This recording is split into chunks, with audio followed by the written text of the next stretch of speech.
नमस्कार। ये आकाशवाणी का ईटानगर केंद्र और अरुण एफएम 103.1 मेगाहर्ट्ज है।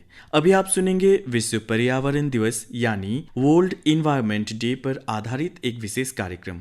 श्रोताओं, हर साल पूरी दुनिया में 5 जून को विश्व पर्यावरण दिवस मनाया जाता है। ये दिन पूरी दुनिया में पर्यावरण संरक्षण के प्रति जागरूकता फैलाने और एकजुट होकर ठोस कदम उठाने के लिए मनाया जाता है। विश्व पर्यावरण दिवस हमें याद दिलाता है कि प्रकृति हमारी सबसे बड़ी पूंजी है और उसका संरक्षण हमारा कर्तव्य है। आज हम इसी विषय पर बातें करेंगे और इस अवसर पर हमारे स्टूडियो में मौजूद है एक विशिष्ट अतिथि आईएफएस अधिकारी श्री देवेंद्र दलाई, जो फिलहाल अरुणाचल प्रदेश में additional principal chief conservator of forests APCCF के पद पर कार्यरत हैं। तो चलिए बातों का सिलसिला शुरू करते हैं और जानते हैं विश्व पर्यावरण दिवस और इसके महत्व के बारे में श्री दलाई जी से। देवेंद्र दलाई जी, सबसे पहले तो आपका हमारे स्टूडियो में हार्दिक स्वागत है। बहुत बहुत धन्यवाद सर। सबसे पहले तो ये जानना चाहते कि विश्व पर्यावरण दिवस की शुरुआत कब हुई थी और इसे मनाने की जरूरत क्यों पड़ी? देखिए, ऐसा है, अगर थोड़ा सा हम हिस्ट्री में पीछे जाएंगे, लोगों का जो लाइफस्टाइल था वो बड़ा नेचर के करीब था।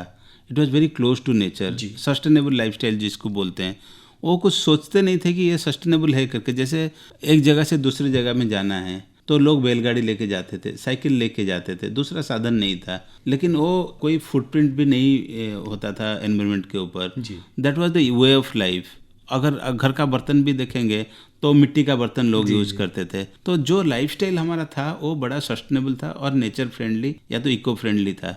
धीरे धीरे जैसे जैसे ह्यूमन पॉपुलेशन बढ़ने लगा, आबादी बढ़ने लगी, तो हमारा रिक्वायरमेंट्स बढ़ने लगा। तो हम लोगों ने नेचर को धीरे धीरे एक्सप्लॉइट किया। एक्सप्लॉइट करने के बाद जो है ऐसे होते होते ऐसे एक पॉइंट पे आ गया कि हमको लगा कि ये तो आगे चलने वाला नहीं है।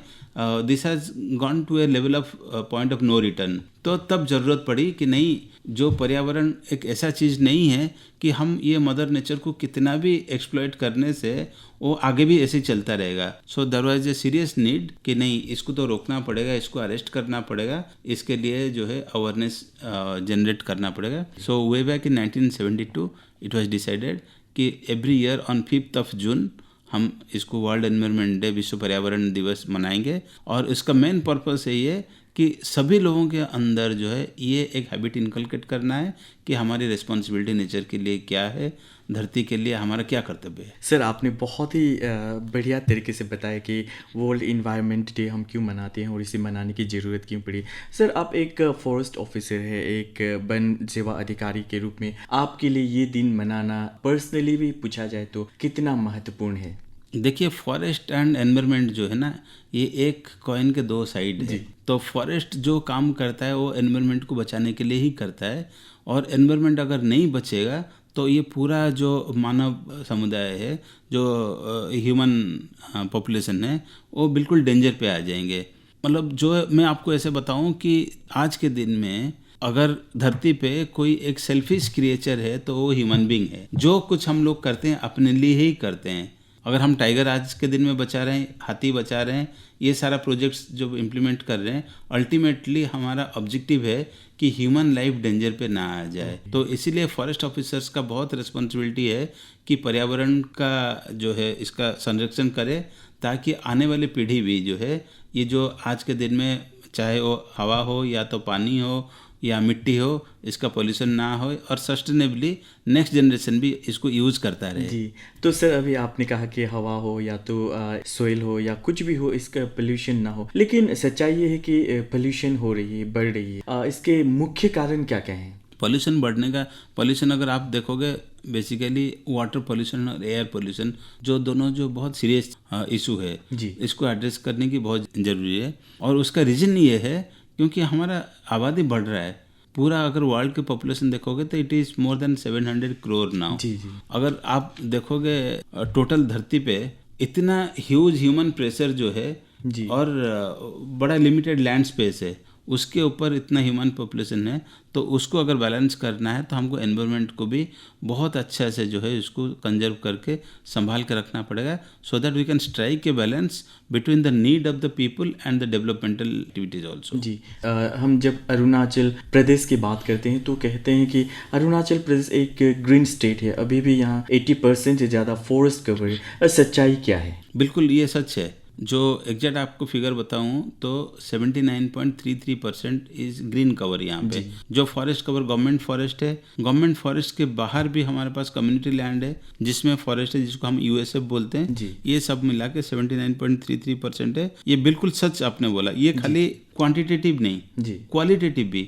अगर जब फॉरेस्ट को हम लोग 3 कैटेगरी में काउंट करते हैं, one is the open forest जिसमें कैनोपी थोड़ा खुला रहता है, एक रहता है मीडियम डेंस फॉरेस्ट जिसका कैनोपी 40% से 70% रहता है, जिसमें 70% से ज़्यादा डेंसिटी। इसका मतलब जो है आप वो जंगल के अंदर घुसोगे तो आपको जो है सूर्य की रोशनी अंदर नहीं आएगी। इस टाइप का जंगल है जिसको वेरी डेंस फॉरेस्ट बोलते हैं। तो ये 3 टाइप का जो फॉरेस्ट मिलते हैं, इसको मिला के 79.33% है। जो वेरी डेंस फॉरेस्ट है, पूरी इंडिया में जितना वेरी डेंस फॉरेस्ट है उससे अरुणाचल एक ऐसा स्टेट है जिसमें सबसे हाईएस्ट परसेंटेज ऑफ वीडीएफ है, वेरी डेंस फॉरेस्ट। इसको छोड़ के आपने सुना होगा एक word carbon content, carbon footprint, carbon content. तो जो सॉइल में हमारा कार्बन स्टॉक है, फॉरेस्ट में जो कार्बन स्टॉक है, पूरी इंडिया में जितना कार्बन स्टॉक हमारे पास रिजर्व में है उसका खाली 1/6 हमारा अरुणाचल में ही है। इसका मतलब अरुणाचल फॉरेस्ट का जो पोटेंशियल है, इट हैज सिक्विस्टर्ड 15%, 14.23% ऐसा कुछ है। 15% ऑफ द कार्बन स्टॉक खाली हमारे स्टेट में है। मतलब कार्बन जनरेट कोई और करता है, ऑब्जर्व हमारा फॉरेस्ट करता है। यहाँ पे फॉरेस्ट है इसलिए वो ऑब्जर्व हो रहा है। तो 15% मतलब क्या, it is almost like 1/6। 30 state है, बाकी आपका ये है क्या, सेंट्रल यूनियन टेरिटरी है। इतना सारा स्टेट यूनियन टेरिटरी है, लेकिन ये एक ही स्टेट है जिसमें 1/6 कार्बन को ऑब्जर्व करके रखा है अपने फॉरेस्ट में। तो इसका कितना महत्व, क्योंकि कार्बन का तो आप तो सुन रहे होंगे कि गाड़ी चलाने से इतना कार्बन फुटप्रिंट होता है, एरोप्लेन चलाने से इतना कार्बन फुटप्रिंट होता है, प्लास्टिक यूज करने से इतना कार्बन फुटप्रिंट होता है, इंडस्ट्री चलाने से इतना कार्बन फुटप्रिंट होता है। लेकिन वो कार्बन को ऑब्जर्व कौन करता है? उसको ऑब्जर्व करता है फॉरेस्ट, और that too majority of it is observe by Arunachal forest. तो इसलिए वो जस्टिफिकेशन है कि आज ए फॉरेस्ट ऑफिसर हम सोसाइटी के लिए या एनवायरनमेंट के लिए क्या कर रहे हैं। तो आपको थोड़ा सा मैं एक सिंपल लैंग्वेज में बताने के लिए कोशिश किया। तो सर, बावजूद इसके हम कहीं पढ़ते हैं, सुनते हैं कि अरुणाचल प्रदेश में जो इन्वायरमेंटल पोल्यूशन का जो असर है दिख रहा है। नहीं, अरुणाचल में जो है ना, आप अगर देखेंगे जो मेजर पॉल्यूशन है, पूरी इंडिया इससे जूझ रही है, पूरी दुनिया जूझ रही है, वो है air pollution and water pollution. Air pollution अभी इंडिया में देखोगे तो इंडिया में मोर देन 200 रिवर स्टेज जो है आज के दिन में पॉल्यूटेड है। और अगर सिटी देखोगे, मोर देन 100 सिटीज जो है यहाँ पे जो बोलते हैं इसको, उसका एयर क्वालिटी इंडेक्स जो है वो it is on the higher side. तो उस टाइप का सिटी है। अगर अरुणाचल को उसमें कंपेयर करेंगे तो अरुणाचल में एयर क्वालिटी इंडेक्स जो है आज के दिन में भी अगर मैं देखूंगा तो it will be less than 50, which is a very rare thing for any other city in the country. तो अरुणाचल का एयर बहुत अच्छा है, अरुणाचल का वाटर भी बहुत अच्छा है, इतना साफ सुथरा पानी। उसका मेन रीजन है कि हमारे यहाँ पे ह्यूमन पॉपुलेशन प्रेशर कम है, ह्यूमन रिसोर्सेज कम है। 15 लाख की आबादी है, बहुत ज़्यादा। इतना बड़ा स्टेट में 15 लाख की आबादी बहुत बड़ी आबादी नहीं है, प्रेशर ज़्यादा नहीं है। लेकिन आज के दिन में जो मुझे लगता है as a forest officer, as a environmentalist, environment specialist, मुझे लगता है आज के दिन में जो चैलेंज है अरुणाचल के लिए, so far as pollution is concern, that is plastic pollution. जी सर, जैसे अभी प्लास्टिक की बात की तो हम हर साल वर्ल्ड इन्वायरमेंट डे मनाते हैं, कुछ थीम के साथ मनाते हैं। तो इस बार का जो थीम है प्लास्टिक प्रदूषण का अंत, यानी putting an end to global plastic pollution. बिल्कुल।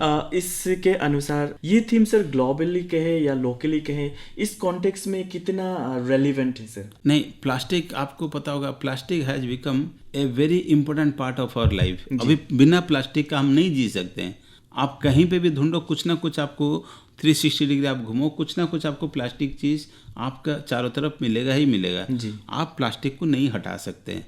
अगर ग्लोबल की बात करूं, 2021 में total global production of plastic was 390 million metric ton.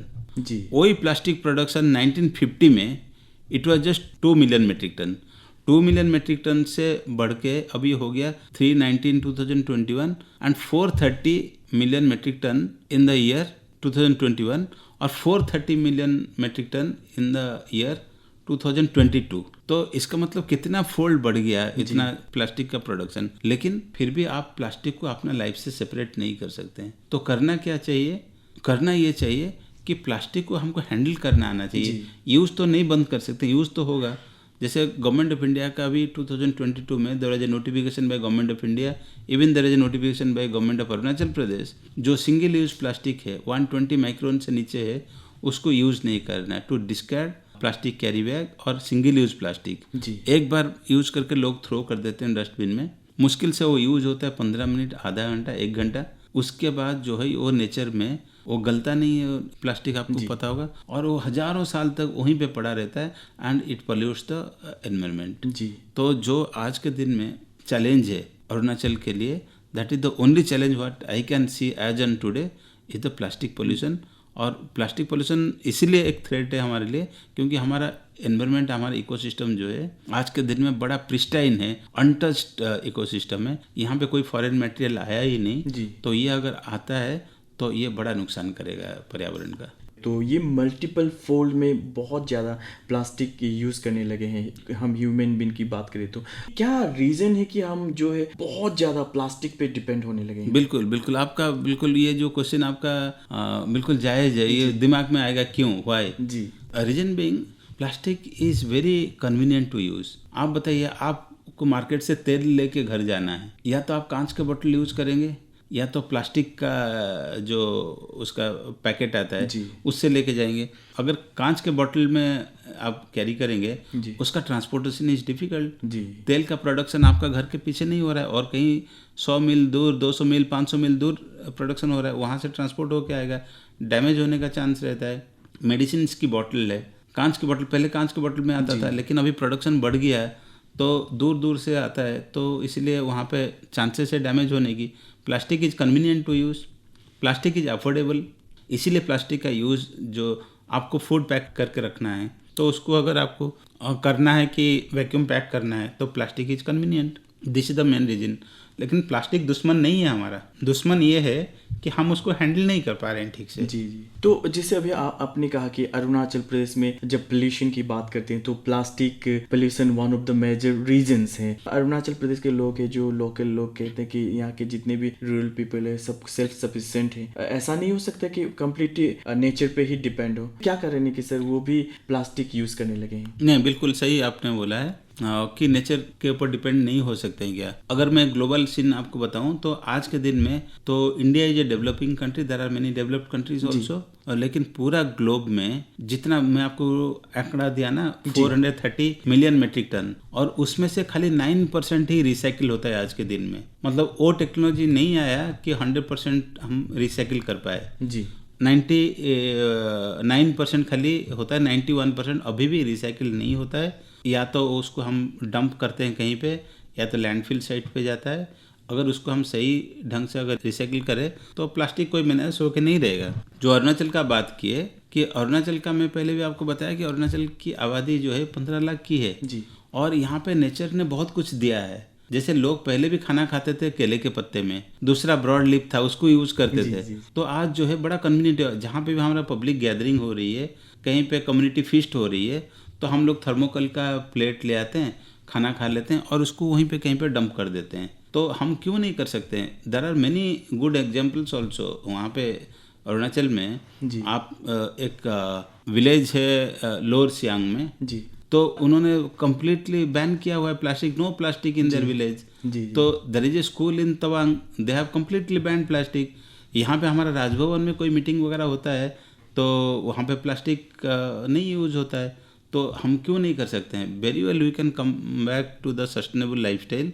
उसको हम, लेकिन ओवरनाइट हम लोगों का इतना आदत पड़ गया है, हम अचानक हमारा लाइफस्टाइल चेंज नहीं कर सकते, but we can very well take slow and steady step where we can discard plastic from our life, if not completely, at least to a controllable situation we can bring. तो sir जब health की बात करें तो जो हम plastic use करते हैं इससे पर्टिकुलरली ह्यूमन हेल्थ में कुछ असर पड़ता है, तो किस तरह का असर पड़ता है? ह्यूमन हेल्थ पे इसका बहुत असर है। प्लास्टिक का तो एक तो जैसे प्लास्टिक बॉटल से आप पानी पीते हो वो दिखता नहीं, बट इनविजिबल साइज का micro plastic also we consume, it leads to cancer and all, very lethal disease it causes. बच्चे जो है गरम गरम खाना जो है प्लास्टिक वाला स्कूल का टिफिन बॉक्स में डाल के लेके जाते हैं, दैट कंटेमिनेट्स द फूड, और उसमें भी माइक्रो प्लास्टिक ट्रांसमिट होता है through food to your body. पानी पीते हैं प्लास्टिक कंज्यूम करते हैं, खाना खाते हैं प्लास्टिक कंज्यूम करते हैं। आप जो है ऑनलाइन खाना मंगाते हो और दिखता है कि आपको एल्युमिनियम फॉइल में ला के, these are all not aluminium foil, these are all plastic, multi layered plastic है। वो मल्टी लेयर प्लास्टिक में रैप करके गरम खाना वो प्लास्टिक थैली में डाल के ला के घर पे डिलीवर करते हैं, हम उसको खोल के खा लेते हैं। In the process we consume this plastic. और बाकी जहाँ पे अनसाइंटिफिक डिस्पोजल होता है प्लास्टिक, जैसे कहीं पे डंप यार्ड है, कहीं पे है, लोगों को जहाँ पे रिसाइकलिंग का फैसिलिटी नहीं है, रिसाइकलिंग का प्लांट नहीं लगा है, वहाँ पे सिंपल तरीका क्या करते हैं, आग लगा देना है। और that is very again killing. जो उससे एयर पोल्यूशन होता है that also causes lot of human health issues. तो इसलिए मैं बार बार ये चीज़ बोलूँगा, plastic as such is not lethal if you can use it scientifically. जो प्लास्टिक यूज़ है उसका असर जो ह्यूमन बींग पे वो आपने बताया, लेकिन हम देखते हैं कि इसका असर एनिमल्स पर भी पड़ रहे हैं। और अरुणाचल प्रदेश पर्टिकुलरली हम कैपिटल की बात करें तो हम कभी कभी देखते हैं कि जैसे मिथुन है रास्ते पे चल रही होती है और वो प्लास्टिक चबा रहे होते हैं। जी बिल्कुल। तो जी सर इस पे कुछ कहेंगे? नहीं, ये तो बहुत डेंजरस साइन है। डेंजरस साइन है मतलब जो है, एक तो जो है उनका वो जो जानवर है, चाहे वो डोमेस्टिक हो या सेमी वाइल्ड हो या तो वाइल्ड हो, तो उनका हैबिटेट को अगर हम डिस्ट्रॉय कर रहे हैं तो मिथुन के लिए घास अगर नहीं मिलेगा, मिथुन आसपास में ढूंढेगा कुछ खाने के लिए। और प्लास्टिक का डिस्पोजल, जैसे मैं पहले भी आपको बताया कि वी आर बाउंड, मतलब compelled to use the plastic, लेकिन we have to use it responsibly. जो रिसाइकिल करना चाहिए उसको रिसाइकिल करना चाहिए, और वो रिसाइकिल तभी हो पाएगा अगर उसका डिस्पोजल प्रॉपर हो। मैं अगर प्लास्टिक यूज़ कर रहा हूँ आज के दिन में, तो उसका डिस्पोजल अगर घर पे मैं 2 बिन रखा हूँ, एक वेट बिन एक ड्राई बिन, और वो ड्राई बिन में जाता है। ड्राई बिन से रोज़ जो म्यूनिसिपैलिटी की गाड़ी आ रही है वहाँ पे भी अगर हम सेग्रीगेट करके देते हैं and it goes to a proper recycling site और वहाँ पे रिसाइकलिंग होता है, फिर तो नथिंग लाइक दैट। तो प्लास्टिक का यूज ऐसे होना चाहिए कि उसका डिस्पोजल प्रॉपर होना है। जो जानवर इसको कंज्यूम करते हैं, no animal can digest this plastic, and there are many such cases of lethal death of animals because of their choking of their alimentary canal. चोक होता है काफ़ी एनिमल से, ये तो इसको रिसर्च में भी पता लगा है। उनको अगर आप उनका पोस्टमार्टम करके भी देखेंगे तो उनका पूरा एंटायर एलिमेंट्री कैनल में प्लास्टिक चोक हो गया है, and their death, the cause of their death is because of the choking. जी एक्वाटिक एनिमल्स में भी इस तरह के कुछ बहुत सारे केसेस पाए गए। एक्वाटिक एनिमल्स तो और भी डेंजरस है। हमको लगता है कि हम तो ये कचरा जो है हम अगर पानी में फेंक देंगे तो कोई देखने वाला नहीं है, वो गंदगी हमको दिखेगा नहीं, बाहर चला जाएगा, नदी में चला जाएगा या तो समुद्र में चला जाएगा, but it creates a lot of damage to the marine animals. और तो एक खाली डेथ नहीं है, it causes lot of disease to them. और ये फिश वगैरह भी जो कंज्यूम करते हैं वो इन टर्न हम भी वो फिश कंज्यूम करते हैं, and as a result we also fall sick because of this. जी, आपने एक्वेटिक एनिमल्स की बात कही, जब एक्वेटिक एनिमल्स जो सबसे ज़्यादा हार्म होते हैं, और आपने ये भी बताया कि किस तरह से हमें प्लास्टिक को डिस्पोज करना चाहिए, डंप करना चाहिए, लेकिन फिर भी कहते हैं ना कि हम आदत से मजबूर हैं। लोग जब प्लास्टिक या कुछ भी कचरा जब डंप करते हैं तो सब मिक्स करके करते हैं, क्या करना चाहिए? नहीं बिल्कुल, मैं आपको बताया ना, घर पे तो it should start from keeping 2 bins at home, dry and wet waste. जो किचन वेस्ट है वो तो बायोडिग्रेडेबल है, उससे कंपोस्ट भी बन जाता है, वो रिसाइकलिंग प्लांट में जाने की जरूरत ही नहीं है। आपका बैकयार्ड में भी वो कंपोस्ट बन सकता है, या तो कहीं पे हम सेंट्रलाइज कंपोस्टिंग पिट बना के भी कर सकते हैं। उसमें अगर प्लास्टिक हम डालेंगे या तो पत्थर डालेंगे या तो आयरन पीसेस डालेंगे तो वो तो सारा मिक्स हो गया।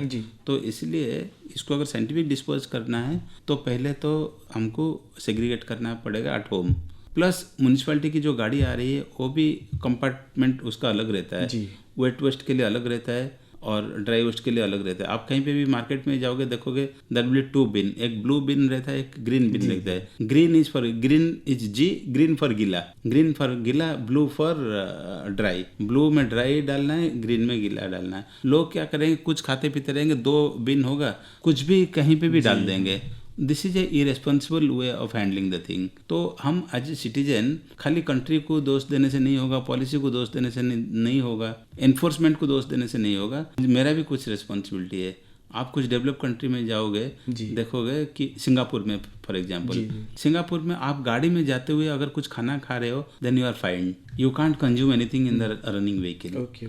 तो लोग कुछ कोई खाते भी नहीं है, वहाँ पे पॉलिसी भी है और साथ साथ जो है लोग उसको मानते हैं। यहाँ पे अगर हम बोलेंगे कि यहाँ पे कोई पकड़ने वाला नहीं है इसलिए मैं कैरी बैग चुपचाप से यूज कर लूँ, फिर तो इसको कोई रोक नहीं सकता। जी, इसका जो अवेयरनेस है लोगों को किस तरह से पहुंचे, क्योंकि आपने कहा कि प्लास्टिक हार्मफुल नहीं है, लेकिन किस तरह यूज करना है, किस तरह से यूटिलाइज करना है, वो चीज हमारे ध्यान में रहना चाहिए, हम अवेयर रहना चाहिए। तो लोगों में किस तरह से अवेयरनेस फैले? लोगों में अवेयरनेस, देखिए गवर्नमेंट कितना भी पॉलिसी बनाए जी, अगर लोग आगे नहीं आएंगे कोई भी पॉलिसी सक्सेसफुल नहीं होने वाला है। गवर्नमेंट ने 2021-2022 में सिंगल यूज प्लास्टिक को बैन किया है। सिंगल यूज प्लास्टिक मतलब क्या है, जो प्लास्टिक को हम एक बार यूज करते हैं उसको बार बार और यूज नहीं होता है, बड़ा थिन प्लास्टिक होता है। आप मार्केट में जाएंगे, यहाँ कहीं पे जाके देखेंगे कि प्लास्टिक कैरी बैग वहाँ पे भी लोग मटेरियल उससे लेके जाते हैं, very thin, less than 120 micron का, और रिसाइकिल हो भी नहीं सकता। जी, इसका यूटिलिटी क्या है बताइए? मार्केट से आप सब्जी लेते हैं, फ्रूट्स लेते हैं, दूसरे सामान लेते हैं और घर तक पहुंचते हैं, उसके बाद वो प्लास्टिक कैरी बैग का क्या काम है? कोई उसको क्या बार बार यूज करता है? वो यूज करने लायक होता भी नहीं, बहुत पतला होता है, यूज करने लायक होता भी नहीं है। उसके जगह में हम क्यों ना जो कपड़े का बैग लेके जाएं मार्केट जाने के टाइम में, या तो कोई दूसरा बास्केट लेके जाए, गाड़ी लेके जाते हैं, खाली दुकान से लाके गाड़ी तक ही तो लेके आना है, उतना ही तो कैरी करना है बस। उसके बाद तो प्लास्टिक का कोई यूटिलिटी नहीं है। तो हम लोग अपना लाइफस्टाइल को थोड़ा सा अगर चेंज करेंगे और रिस्पॉन्सिबली बिहेव करेंगे, गवर्नमेंट अपनी काम कर रही है, गवर्नमेंट ने बैन कर रखा है, लेकिन उसको मानना हमारा काम है। हम अगर मानेंगे तो हमारे हित में है। जी, हर साल वर्ल्ड एनवायरनमेंट डे मनाया जाता है, थीम अलग अलग होता है। तो सर आपकी डिपार्टमेंट जो आपकी विभाग है क्या क्या कार्य करती है? नहीं, इस साल जैसे मैं आपको बताया, आप रादर खुद ही आप भी बता रहे थे कि ending plastic pollution is the theme of the year. जी, तो हम लोग भी इसके लिए जो वर्ल्ड एनवायरनमेंट डे का मेन फोकस होता है टू क्रिएट अवेयरनेस। जी, we have to sit together and we have to think over it कि हाउ दिस पॉल्यूशन, और जो भी थीम होता है कि उसको हम लोग चेक करने के लिए, उसको कर्व करने के लिए हम क्या कर सकते हैं। तो अपना डिपार्टमेंट भी बहुत सारा अवेयरनेस प्रोग्राम, स्कूल्स वगैरह में भी प्रोग्राम होता है, और रेलवे स्टेशन में भी हम लोग कैंपेन लॉन्च किया हुआ है कि लोगों के अंदर अवेयरनेस जनरेट करे। कहीं पे नामसाई वगैरह में हम लोगों ने नुक्कड़ नाटक का भी ये किया है कि तो अलग अलग तरीका अपना के जो है कैसे how we can reach out to the people to create this awareness. जब तक हम लोगों को नहीं जोड़ेंगे तो ये जो एनवायरनमेंट का पॉल्यूशन आज के दिन में इतना बड़ा प्रॉब्लम नहीं है अरुणाचल में, but this is going to be a menace in future in case we don't control it right now. अब भी आप शब्द यूज़ किया कि लोगों से जुड़ना बहुत ज़रूरी है। जब जोड़ने की बात आती है, जब अवेयरनेस क्रिएट करने की बात आती है कि युवाओं का रोल बहुत इम्पोर्टेंट होता है। ये सर, ये प्लास्टिक फ्री एनवायरनमेंट क्रिएट करने के लिए युवाओं का किस तरह का योगदान होना चाहिए, या किस तरह से योगदान दे सकते हैं? देखिए, बचपन से हम जो काम करते हैं या तो हमारा पेरेंट्स जो काम सिखाते हैं जी, वो हमारा एक माइंड में इम्प्रिंट हो जाता है कि यही काम ही सही है। आप भी सीखा होगा कि थोड़ा बड़े हो जाने के बाद जो है ना, कोई नया काम सीखने के लिए थोड़ा इनोवेशंस होता है।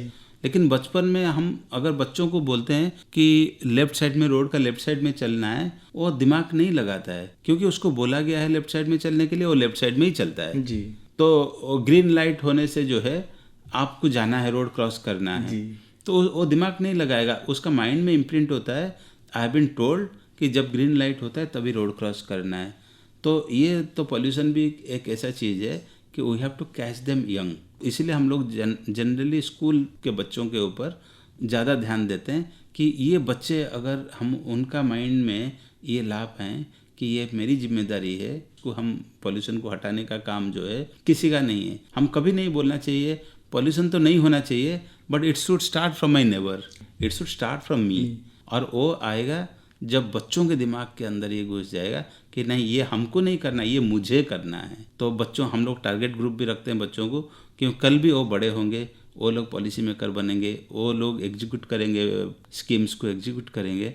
तो उनके अंदर अगर ये अवेयरनेस आ गया, they can also go back home, they can also make their parents also aware. Parents भी कुछ गलती करते हैं अगर, तो वो भी बताएंगे कि नहीं नहीं ये नहीं करना है। जैसे फायर क्रैकर, सपोज जी, फायर क्रैकर्स जो है लोग बरसों से यूज़ करते आ रहे हैं और जलाते भी है दिवाली पे, लेकिन ये बच्चे आजकल इतना अवेयर हो गए, वो पेरेंट्स को रोकते हैं जाके, नहीं दिस कॉजेस एयर पोल्यूशन, तो हम लोग को पटाखा नहीं फोड़ना है। जी। सिमिलरली प्लास्टिक के लिए भी they can be our ambassadors, we can train them, we can teach them, so that they can go back home, they can teach others, they can teach to their neighbourhoods also. जी, आने वाले दिनों में अरुणाचल प्रदेश के लिए आप as a forest officer क्या vision रखते हैं ताकि ये इन्वायरमेंटली क्लीन रहे, ग्रीन रहे, हेल्दी रहे? मैं बोल रहा हूँ, देखिए इसमें म्यूनिसिपैलिटी का बहुत रोल है, पंचायत का बहुत रोल है, कम्युनिटी का बहुत रोल है, देयर आर द लीडर्स, लेकिन सबसे ज़्यादा बड़ा रोल जो है वो है आम आदमी का। जी,